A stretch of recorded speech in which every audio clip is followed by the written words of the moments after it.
This is my indie game, Coco the Last Leaf. It's been my huge passion project for 2 years. A dream game, as I've called it. I've sunk hundreds of hours into the story, the art, the design, the sound, but I'm quitting. Here's why.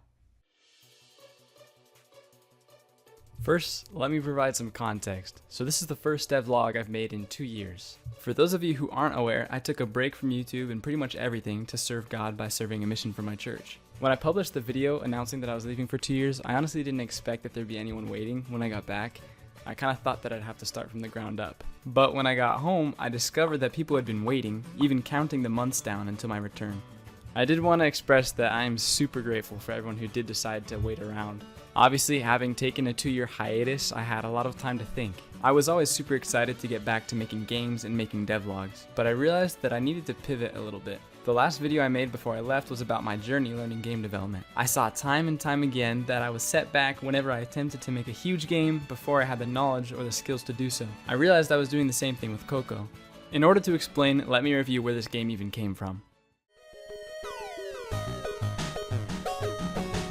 During COVID, I discovered some artists that did pixel art and I thought it looked pretty cool, so I decided to buy a sprite and I started making some drawings and I ended up tossing them into a game project. Little did I know at the time Coco was born, but obviously it changed a lot over time. At the time that I started the project, I had already been learning Construct 2 for a while, so I was pretty comfortable in the engine and I felt ready to start making a bigger game. Around that time, I discovered that people were making videos about the process of making games, and so I decided to give that a shot too.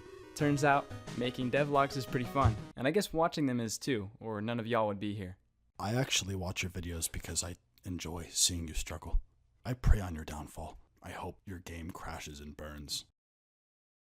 Except for that guy. Coco eventually turned into a Metroidvania that was inspired by the platforming of Celeste and the combat of Hollow Knight, which are two games that I absolutely love. I started to really enjoy working on the game because the combat felt awesome and the movement was super fluid. At the time, there weren't that many other Metroidvanias with those qualities, but by the time I left, that had started to change.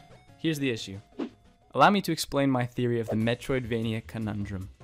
I don't know if it's because everybody was getting ridiculously impatient for Silksong to come out or what, but in the past few years, countless new Metroidvanias have come out, and that's great news for us fans of the genre, and I've played a few of them and I love them.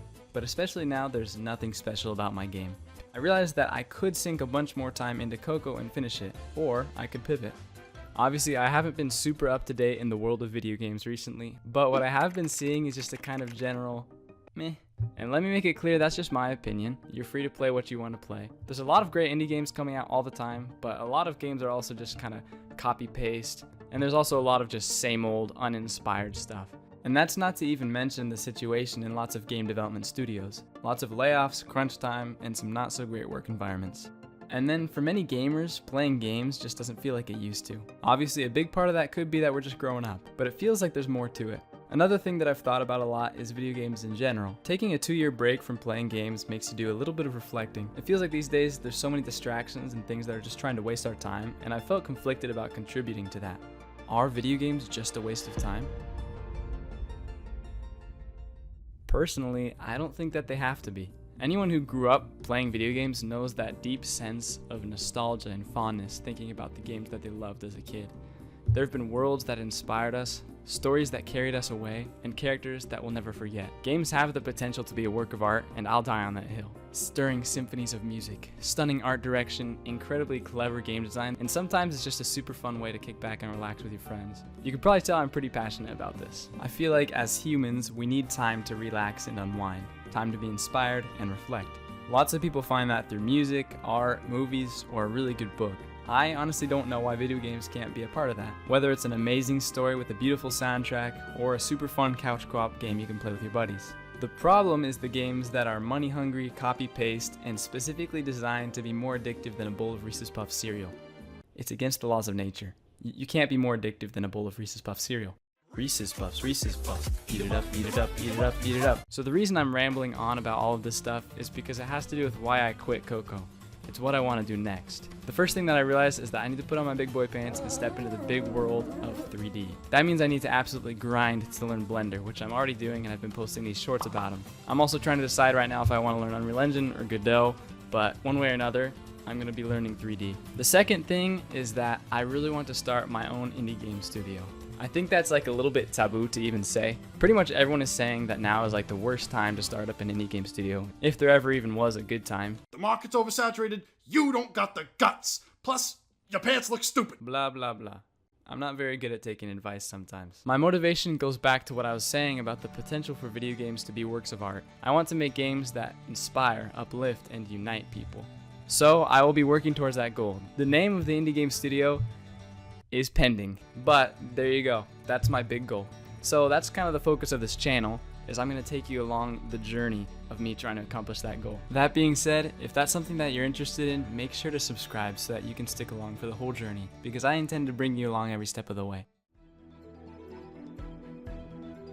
I do want to mention, and I think it's very important to mention, that I haven't just thrown Coco in the trash. The world, the characters, the story have all kind of been marinating in my head for the last 2 years. So everything lives on in my head, stronger than ever. Someday I hope to make that world a reality. Probably in 3D. But at this point, I know better than to just jump into another massive game project before I have the skills to do it. So what is next on the channel if I'm not making Coco devlogs right now? I do have a lot of new ideas for video styles I'll be making. Essentially, I plan on centering the content that I make on this channel around the goal of becoming an indie game studio and making awesome games. So I'll take you on my journey of learning 3D, doing game jams, and making new games. I might even experiment by reviewing other indie games or something like that. So there it is. I'm quitting my dream game. If you want to see more about how I created Coco and learned how to make games, check out another one of my videos. And I wanted to leave all the fans of Coco with the last leaf with a huge shout out and a huge thank you for playing my game, for caring so much about the story. I know it's probably disappointing to see that the game's not going to come to fruition right now, but I'm so excited still about the characters and the story and the world, so I hope that someday it'll be able to see the light of day. But thank you all so much for all your support, all the hype for the game. Y'all are amazing. Goodbye.